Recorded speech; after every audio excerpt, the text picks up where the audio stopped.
జగన్పై దర్యాప్తు సాధ్యమేనా? కూటమి సర్కార్ దర్యాప్తుకు మొగ్గు చూపుతోందా? సోలార్ పవర్ కొనుగోళ్ల కేసు ఓవర్ టు ఆంధ్రప్రదేశ్ అయిపోయింది.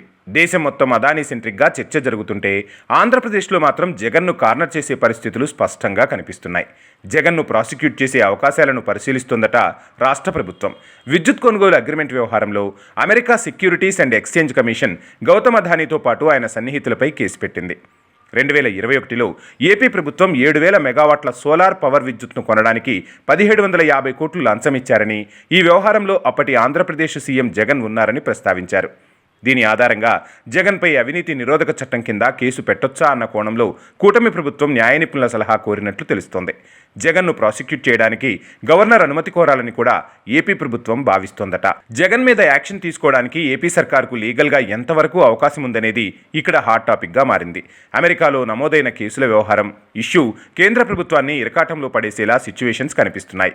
ఈ పరిస్థితుల్లో జగన్ మీద చర్యలకు ఏపీ ప్రభుత్వం ముందడుగు వేయడం సాధ్యమేనా అన్న చర్చ జోరందుకుంది. సెకీతో పవర్ అగ్రిమెంట్లు చేసుకున్నాయి రాష్ట్ర ప్రభుత్వాలు. సెకీ కేంద్ర ప్రభుత్వ సంస్థ. ఒకవేళ ఆంధ్రప్రదేశ్లో జగన్ మీద కేసు పెడితే సెకీ కూడా కార్నర్ అయ్యే అవకాశం ఉంటుంది.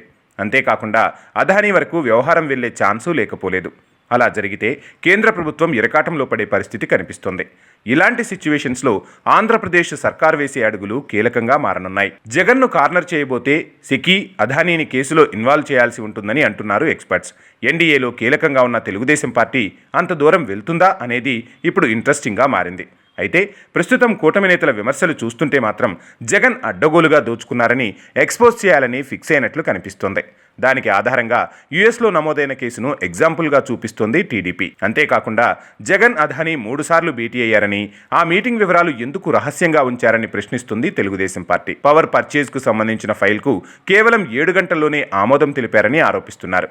అర్ధరాత్రి 1.10 లక్షల కోట్ల విలువ చేసే విద్యుత్ కొనుగోళ్ల ఫైల్ను ఆర్థిక శాఖ ఆగమేఘాల మీద ఆమోదించిందని అలిగేషన్స్ చేస్తున్నారు కూటమి నేతలు. దీని వెనుక ప్రభుత్వ పెద్దలు ఎంత ఒత్తిడి చేయకుంటే ఫైల్ అంత తొందరగా కదులుతుందో చెప్పాలంటూ క్వశ్చన్ చేస్తున్నారు. కూటమి నేతల ఆరోపణలకు బలం చేకూర్చేలా మాజీ మంత్రి బాలినేని శ్రీనివాస్ చేసిన కమెంట్స్ ఇప్పుడు చర్చనీయాంశం అవుతున్నాయి.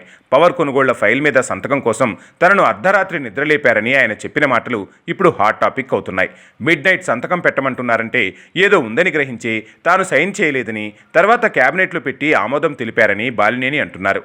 అలా అగ్రరాజ్యంలో కేసు, బాలినేని వ్యాఖ్యలతో కూటమి నేతలు వైసీపీ జగన్ను కార్నర్ చేస్తున్నారు.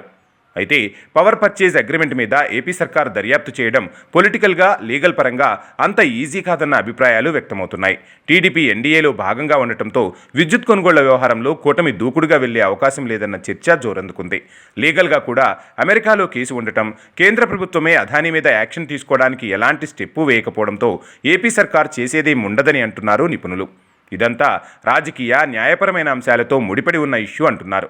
సో జగన్ కరప్షన్కు పాల్పడ్డారని ఎక్స్పోజ్ చేయడం తప్ప ఏపీ సర్కార్ యాక్షన్ తీసుకోవడానికి అవకాశాలు తక్కువే ఉన్నాయంటున్నారు. కూటమి నేతలు మాత్రం పవర్ పర్చేజ్ అగ్రిమెంట్ ఫైల్ ఆమోదం ప్రాసెస్ తీరును హైలైట్ చేస్తున్నారు. అంత తొందరగా గంటల వ్యవధిలో ఆమోదం తెలిపారంటేనే ఏదో ఇలాఖత్ మాఫియా జరిగిందని ఆరోపిస్తున్నారు. ఇలా ఓవరాల్ ఎపిసోడ్ చూస్తుంటే ఈ 5 ఏళ్లు ఈ టాపిక్ పొలిటికల్గా డైలీ ఎపిసోడ్ లాగా కొనసాగే అవకాశం అయితే కనిపిస్తోంది.